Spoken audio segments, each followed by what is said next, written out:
Pozdravljeni! V zadnjem briefingu, tokrat na začetku, ena tehnična zanimivost. Pri ekipi Red Bull so za testiranja, ki se bodo zgodila po sezoni, sedaj na bolid montirali infrardeče sektorje. Namreč ekipe ne smejo spreminjati bolidov in zato so za dirko pripravili bolid, kateri ima že dele pripravljene za testiranje. A pojdimo na tisto, kar smo videli na kvalifikacijah. Eno izmed večjih razočaranj na Q1 izpad obeh bolidov Alfa Romeo Racing. Sicer se je videlo že na prostih treningih, da niso v najboljši formi, a vseeno vsaj z enim bolidom bi se lahko prebili v Q2. A videli bomo na dirki, namreč slab štartni položaj še ni garancija za to, da bo dirka tudi brez točk. Vseeno v Q2 smo videli presenečenje. Presenečenje v obliki Sebastiana Vettela, kateri se je kvalificiral naprej na pneumatikah soft in z njimi bo začel dirko.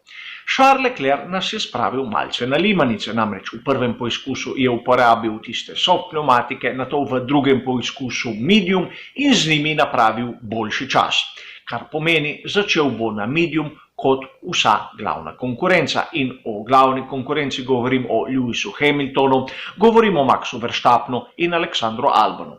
Valtteri Bottas, kljub temu, da je prišel v Q3, bo zaradi kazenskih mest, zaradi menjav elementov pogonskega sklopa začel kot zadnji. In zamenjal je še en set po tistem trku z Grožanom. A nič za to. Tisto, kar smo videli v Q3, je bilo predvsem presenečenje pri McLarenu in tovarniški ekipi Renault. Pri McLarenu na trenutke so kazali izjemno formo, celo Carlos Sainz mlajši je bil v določenih segmentih hitrejši od Aleksandra Albona. Seveda irealna situacija, a lepo je bilo videti. In pokazala se je tista malce moja napoved iz prispevka pred kvalifikacijami, da so pri Red Bullu v teh pogojih malce hitrejši od Ferrarija. Videli smo Maxa Verstappena, kateri bo dirko začel na drugem mestu, kako suvereno je bil tako pred Charlesom Leclercem kot Sebastianom Vettelom. Pri Ferrariju smo zopet videli majhno nepravilnost. Namreč v zadnjem poizkusu je Charles Leclerc po ogrevalnem krogu dobil kockasto zastavo, preden je začel tisti hiter krog. Praktično spustili so ga na progo prepozno. Sebastian Vettel je pa te usodil šel za nekaj sekund. Spet napaka s komandnega pulta. Vprašanje je, ali bojo naredili kako menjavo do naslednje sezone, kajti napak je pravzaprav že preveč.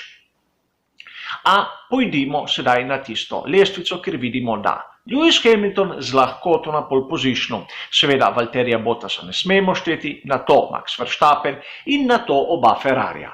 S to razliko, da bo Charles Leclerc imel, kot sem povedal, medium pneumatiko, z njim Sebastian Vettel na soft. Bo prišlo do kakega trka med njima, bomo videli jutri na štartu. A tudi, če pogledamo ritem, ki so ga pokazali na drugem prostem treningu, vidimo občutno prednost Mercedesa. In tudi Red Bull ni tako slab, da bi ga Ferrari z lahkoto prehitel. In lahko bi rekli, da Ferrari bo v Abu Dhabiju nekako tretja sila. In to mnoge navdušence zna tudi razočarati. Dirka se lahko napoveduje z različnimi strategijami, a še zmeraj sem mnenja, da tista z enim postankom začeti na medium in nato morda na hard je najbolj racionalna. Pri Sebastianu Vettelu bodo mogoče šli na dva postanka, da bi začeli na soft in šli na hard. Mislim, da se na koncu ne bo izkazalo kot tista zmagovalna izbira. A bomo videli seveda vse na dirki, kako se bo odvilo.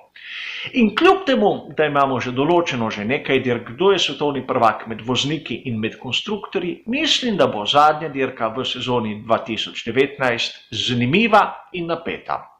Komentar začnem jutri, 15 minut pred 14. uro na kanalu Facebook, kjer bom seveda spet obdelal vse tiste zadnje novice, tudi strategije, katere je napovedal Pirelli, pneumatike, katere bojo imeli vozniki na razpolago, vse po običajnem urniku, zadnje novice in seveda vabljeni k poslušanju, komentiranju in dajanju pripomb. Drugače pa hvala za vašo pozornost in nasvidenje.